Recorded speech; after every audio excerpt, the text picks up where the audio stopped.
and welcome back to This Is Fine, a podcast for the pandemic. I am your host, Dana Beeler, and this week I'm talking to my good friend T. Thomason. T was one of last year's winners of CTV's The Launch.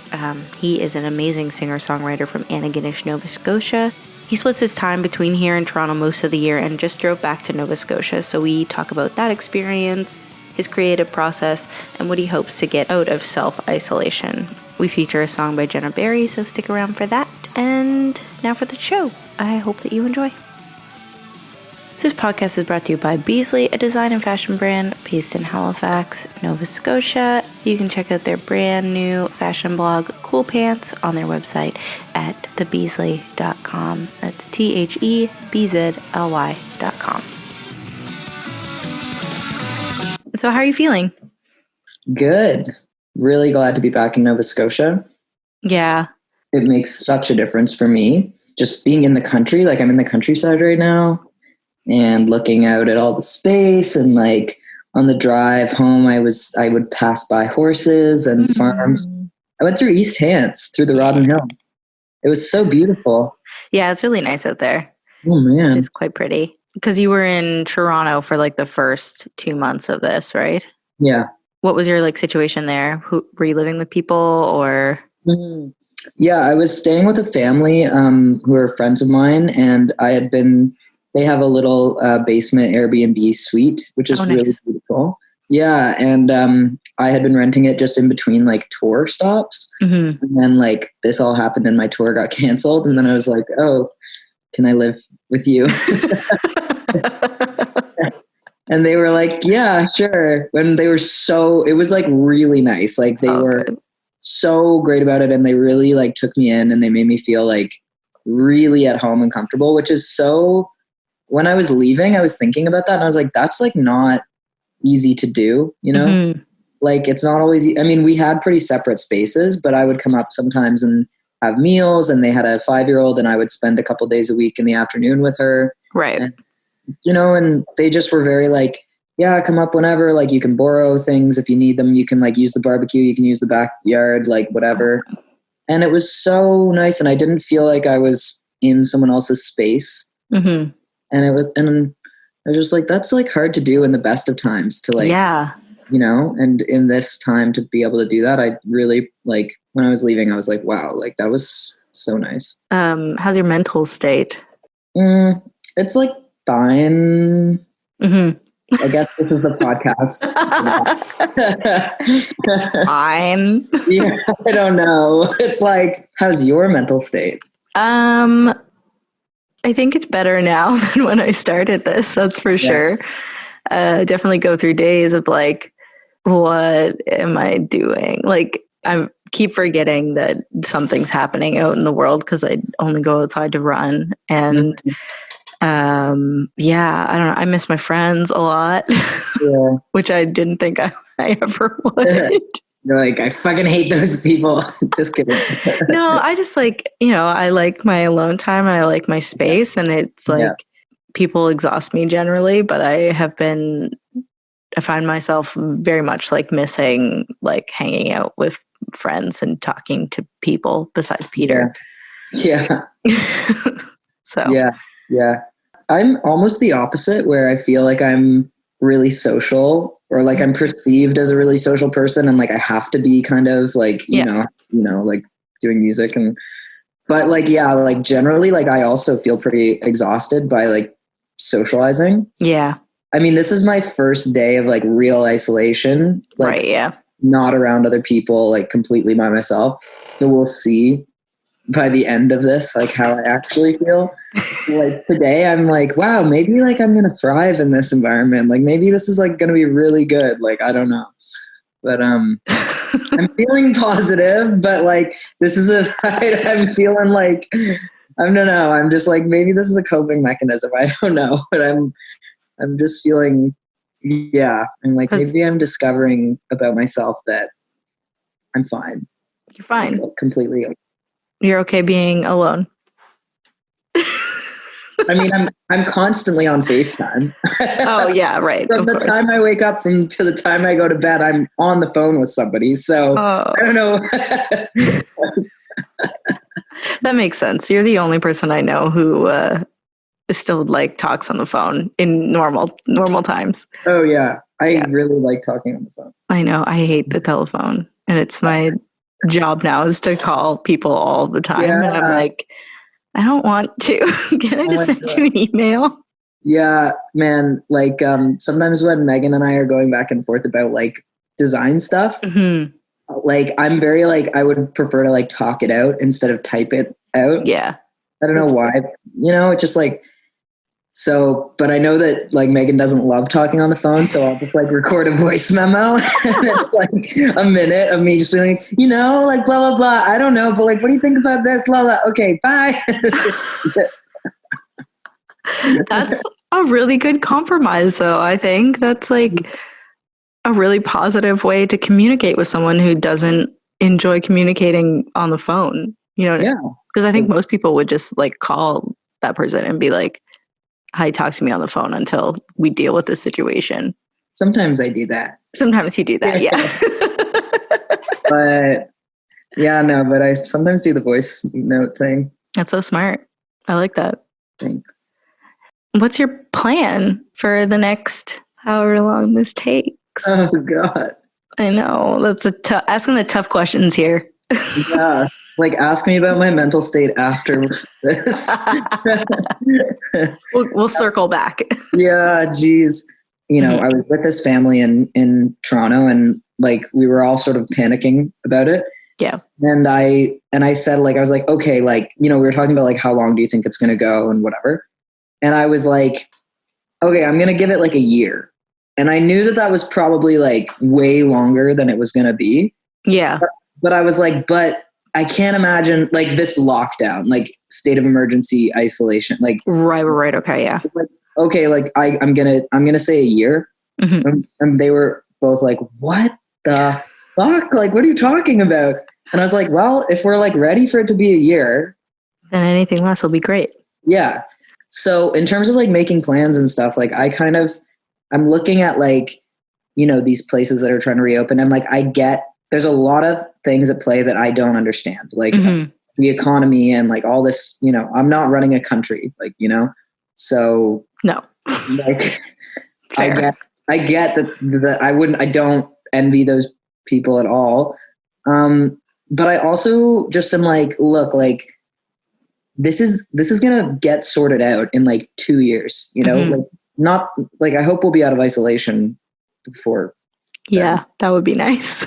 Yeah, but like something's got to give. They're going to develop a vaccine, or testing, or is going to be improved, and whatever. Like there's going to be some fix or workaround or safe way of continuing, even if it's like a different way than before and whatever. Yeah. So, like this rush to make plans and to reopen things, like I just, from someone who's not running a country, who doesn't have to, I'm like, I don't really get it. Like just chill and just like, just wait. Like it's, I know it sucks, but like, I don't know, man. Like, yeah, I feel like people are rushing to get back to like normal, but we are not. Like whatever was happening 2 months ago or 2.5 months ago is no more. Like that doesn't exist anymore. We now are like going forward into a world that is completely brand new to us, and you can't shove a square peg into a round hole or something, like, you know what I mean? And I feel like that's what's happening right now. And it's very, I don't know. Personally, I'm just trying to like figure out what my next steps are going to be in a new world that I don't know exists yet, which is very dramatic sounding, but no, I mean, I think you're so right. And I feel like in terms of plans for me, like I'm really taking it like day by day, I'm relying a lot on like social media and like releasing music online and stuff like that stuff. I'm going to still kind of go at that, but otherwise I'm just like, like I'm not in a rush. I'm not going to start rescheduling dates and dates that have been rescheduled. Like I'm not going to do that. And I agree that we're going to move into a total, and it is scary and it's really sad. Like, I liked the way it was. Like, Same. and like, I mean, there were a lot of problems it's interesting to see like the climate change and like the clearing of the air over cities right now. Like in a way, there's like a lot of things that the way they were going before this happened, you know, in the back of my mind, I didn't like consciously think about it too often because it would have been like depressing as hell. Very overwhelming. Yeah. But I knew in the back of my mind, I was like, we are on a really finite amount of time. Anytime people would be like, oh, what do you like? Do you want to have kids? Or like, what is it? I would just be like, no. Like, I don't want to bring them into this. Like, sorry. And I think that the world is going to end like, maybe not in my lifetime, but like in a couple. Soon. Yeah. And I'm like, that's really, really, really sad. Now this has happened. And I'm like, wow, maybe this is like going to give us a chance to reset and like create a world that is different, that gives us a little more time than the one that we were, you know, like I just don't, because I'm like, in a way, I'm like, yeah, of course, some major thing, whatever it was, like happened and like stopped the world. Because like, I don't think we could have sustained like the pace that we were going at for that much longer. Yeah, I agree with that. I've like thought about that a lot since this started. I'm like, I feel like everybody was just like rushing to this point, and now all of a sudden we like have hit it and we've all stopped, and the earth is just like, okay, thank you. Yeah. I'm going to try not to die here. Yeah. I feel that. It's such a scary and sad thing to think about, but at the same time, it's like, I feel like we've saved ourselves a little bit of time trying to fix things that people weren't going to believe were broken in the first place, like climate change and stuff like that. So yeah, in a way it's like, oh, that sounds so great. But then you're like, this is at an extremely high price. So many people are dying. Yeah. People our age and younger have felt really kind of cavalier about it. And now we're just starting to see that like, yes, it's a higher death rate among like older people with underlying conditions and whatever, but it's not discriminating like against younger people. Also like older people are still people. Yeah. You know what I mean, when I know that like, that's probably something that I said in the beginning of this was like, you know, I can't get it. It's not a big deal. But if somebody else could be hurt, you just fucking stay home. Just don't do things. It's not that hard to not do things. I mean, if you can work from home, it's really great. If you can't, you have to go to work, then like companies should be doing all that they possibly can to make sure that people aren't like at risk, basically, or putting other people at risk. I don't know. I think there's like this side of it that's like so kind of like theoretical and philosophical and like moral conversation about what it means and what the reaction by big systems and governments mean and blah, blah, blah, blah. And I've been involved in a lot of that. Like I've been having those conversations with friends and people, and like that's been a topic of conversation. And then like, you know, I was driving home and I was listening to the news and I was listening to a guy talk about how like his mom had died and he like didn't know because like the nursing home like didn't tell him, and he like didn't get to see her. And like, that is so, that's like, awful. That's horrible. Yeah. It's just like, wow. Like, I don't know. Like I'm just trying to take it day by day and like look outside and like be so happy to be here and like, and try to stay safe so that I can get out of isolation and like see my family and be with them. And then just be so happy to like have time with them and try to like, keep us all safe and everything. Like, you know, like it's like survival mode. So you drove from Toronto to Nova Scotia. Did you have any like issues at the borders or anything like that? No, the borders I was really nervous about that. But it was pretty chill. Like there was nothing like right at the Quebec border from Ontario. Like I got pretty far into Quebec. I think I was after Quebec City. There was a checkpoint. It just like they diverted you from the highway and you pulled off, and like there were cops with a tent, and you just like showed them your ID and said what you were doing, and then they just let you go. Oh wow. They didn't really like write anything down. They didn't ask me many questions. Weird.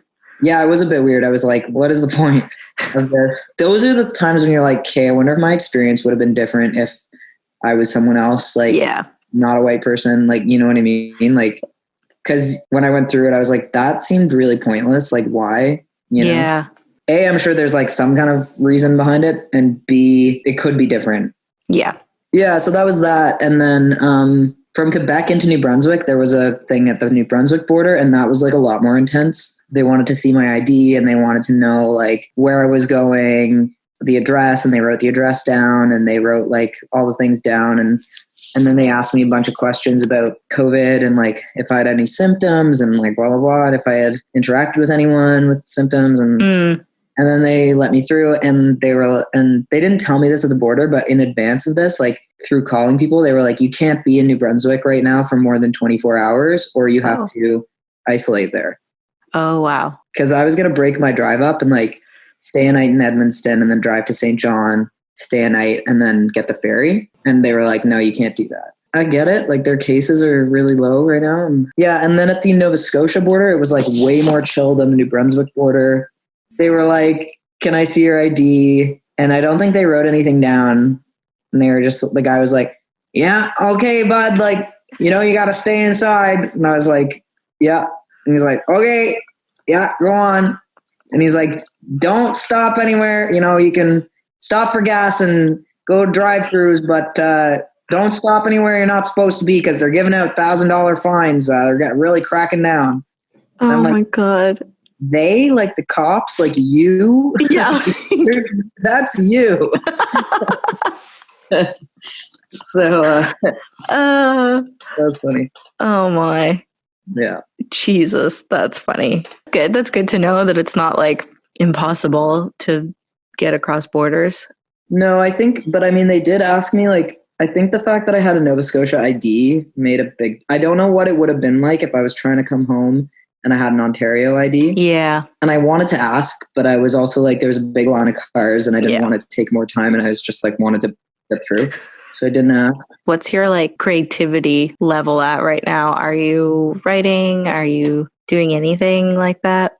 At the very start, I felt very creative. And I was feeling pretty creative before this happened, and I was writing a lot before this happened. And so that kind of like continued on for a little while. And then it kind of stopped. It's going in and out, but I'm feeling more hopeful about the potential for creativity than I have in a really long time. Do you have any songs recorded now, ready to like go, or?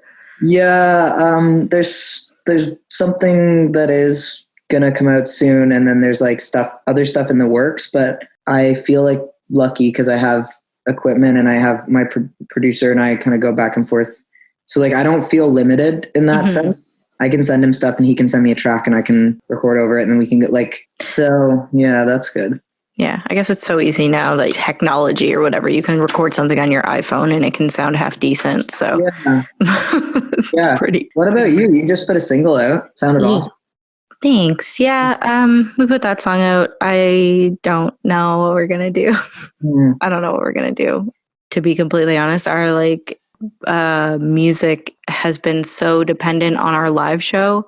Yeah. Because it really like our live show is kind of the thing that sells us, and we just like won't be able to do that. And I don't have the money to get the record finished, like mastered and stuff. So oh god, yeah, it's kind of like I had enough money to get this one song, and I had hoped that we would get some funding, but all of our funding was kind of dependent on touring and like marketing around touring. And so I just am like, well, maybe we'll just wait another year to put it out. I don't know. It sucks. But I just didn't know what else to do, and money is a real thing. So yeah, money is so real. And like my other job, like working the door at the bar, which like, I don't know, gave me extra money basically to do music stuff. I don't have right now, and I probably won't have for many months. Yeah. Whatever. It could be worse. I could not have a job. So yeah. I don't know. Everyone's kind of experiencing loss and grief at the same time. And maybe some people are like moving through that process quicker than others. But how do you maintain your creativity in times when you're actually like experiencing the feelings that you will potentially write about in the future? I feel like it's bringing so much up, like in terms of like just dealing with yourself and things that you haven't like maybe dealt with and, you know, that you've needed to deal with, like, and like you just said, you know, experiencing feelings that you might write about later. Yeah. I have a really weird relationship with my feelings and I don't know what I'm feeling a lot of the time in the moment. So I just feel like fine, but I'm probably not, you know? Right. Yeah. I definitely have had moments of like real sadness and like whatever, but for the most part, I've kind of been like coasting and not really feeling anything too extreme. Right. But like, I'm in therapy for that. Like, you know what I mean? Like, that's not like good, like, you know? And that has been a thing for like a while. Like that's been before this pandemic, just kind of having a very distant relationship with like my feelings, like as it's happening. So it's been hard to like have a consistent like creative flow because of that anyway. And so it comes in spurts, I find, it has kind of come in spurts for me, like since, you know, like I got out of high school and like real life sets in and you have a lot less time to like feel your feelings and like whatever. Yeah. So now I'm like finally dealing with that. And I'm like, okay, I hope this will help. Like, you know, because it is like a lot of pressure to be for a job dependent on like being able to express your feelings or tap into your feelings. Yeah. And then you're like, yeah, I like can't, I don't know. I'm like having a hard time. Like, you know? Yeah. Yeah, I do know that feeling. So like what I'm trying to do is not judge myself for allowing my creativity to happen in other ways. Like, you know, I really am enjoying like coloring. I'm enjoying cooking. I'm enjoying even like the marketing for things and like creating like images for social media or like schedules or post, you know, whatever. Yeah. Like that is creative, you know? Yeah. And I think I've really kind of trained myself to think like creativity doesn't have value unless I'm writing a song. Because that's so closely tied to like my identity. And like, I'd like to think that it's not about money, but maybe I'm sure that's a part of it. Like, it's like, if I'm writing a song, it goes towards my like career, which is my income and whatever. Yeah. So it's like, it's for a long time, I just haven't really allowed myself to like explore other creative avenues, even if I felt really depleted as a songwriter, because I've just been like, oh no, like that's not what I do. Like I do this thing. And if I can't do this thing, it means like I'm failing at being a creative. And so I'm trying to like let go of that. I think that's fair though, because we're like told from the moment we get into the music industry that you have to kind of pick a side. You have to pick a thing to do. You either are a performer or musician, or you're an industry person who can do the industry side. So whatever that is, like marketing or management or whatever. So I think it's fair that you would feel like, because you're a performer and musician, that's the thing that's supposed to be tied to your actual creativity, when you could do so many other things. Yeah. I hope that how I will be able to like keep my creativity like going is like by checking in with myself as a person. And that ties back into like being able to like go to therapy like through this time, which again is like not something that everyone can do. And I'm only able to do it because of this like government money that we're getting. Yeah. Like, you know what I mean? Like I could never usually go to therapy as much as I am right now, you know? Expensive.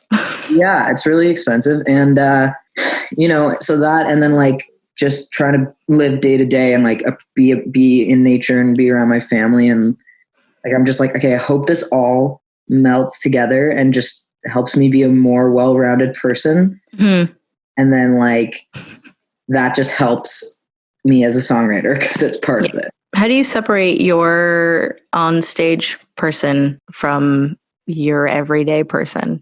Do you? Yeah, definitely. I definitely do now that as I'm older, but I don't know if I really like it. I think there's a lot of things that I do on stage that I like don't allow myself to do in my like actual life. And I feel like kind of sad for myself. Right. And I'm like, you know, when I'm on stage, I'm pretty like emotional and whatever. Vulnerable. Yeah. Yeah. And I don't feel like I find it so hard to get there in real life with, you know, relationship, like in your face relationships. And, yeah, so I wish that I would like, you know, I think, yeah, I'd like to now it's kind of freaky because I'm not going to be on stage. Yeah. Accessing that. Yeah. So I really have to figure that out. Like, you know, because like, wow, what the fuck? Like, be with yourself. Yeah. Well, and you have to like, you're like, hey, if that's your outlet for like your vulnerability and your like intense emotions and now you don't have it. Yeah. Like, you got to find like, you got to like let that in like in other ways in your life and like allow yourself to go there. Like, you know. Yeah. Shit. Yeah.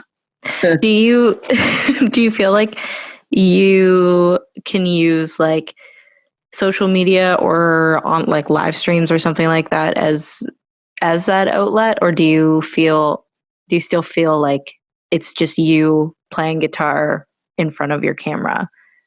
Because that's how I feel. I feel very like we had to do a couple videos for the revival initiative that NSCC here is doing. Yeah, I do that too.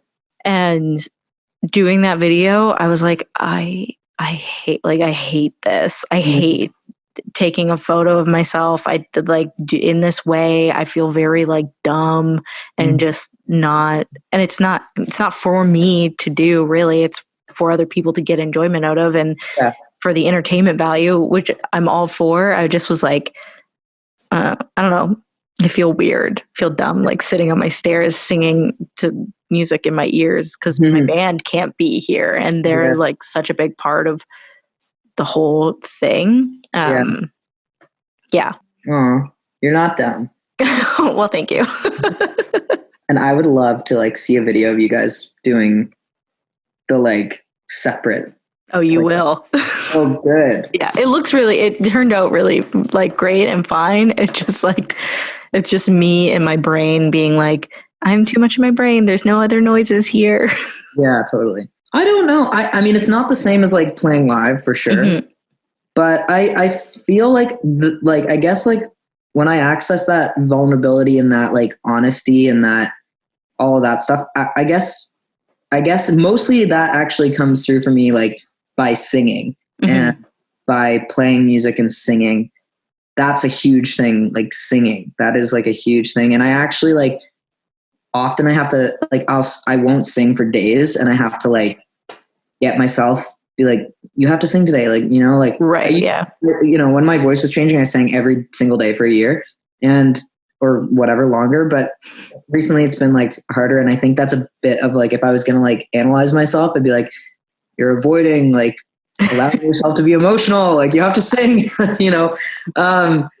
But so when I do it, so I think like performing live elevates that because there's other people there and they're feeding back to you like energy, and it just heightens everything. But I do feel like there is like that baseline for me of like letting go and like letting walls down just by like singing and playing. So for the camera, like I do feel like I can kind of get into that thing. I mean, it doesn't get to like, it's just not the same as having other people reacting in real time right in front of you. Yeah. But I definitely like, it does like allow me like a bit of, it's, you know, yeah. Cool. Sweet. So if you had a local, someone that I can contact, musician, that we could play their song on this episode, who would it be and why? Ooh. The song that I would say that you should play that I love right now is I See Morning by Jennah.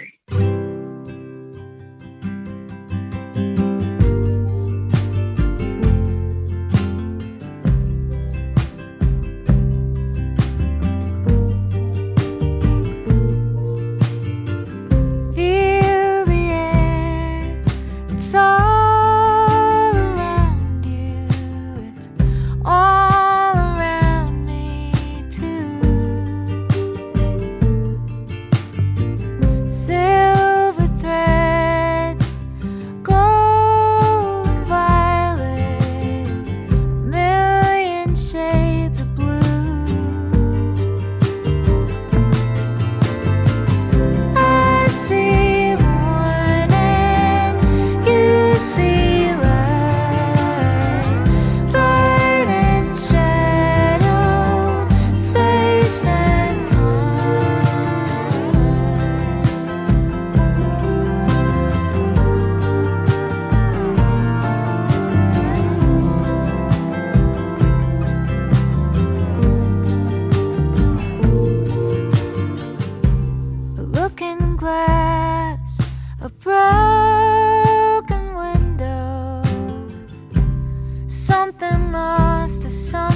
Looking at the world, anything can happen. Shiny little pearl. Looking at the world, nothing ever happens. Watching while it turns. Looking at the world, anything can happen. Shiny little pearl. Looking at the world, nothing ever happens. Watching while it turns. I see morning, you see light, light and shadow, space and time. I see morning, you see light, light and shadow, space and time.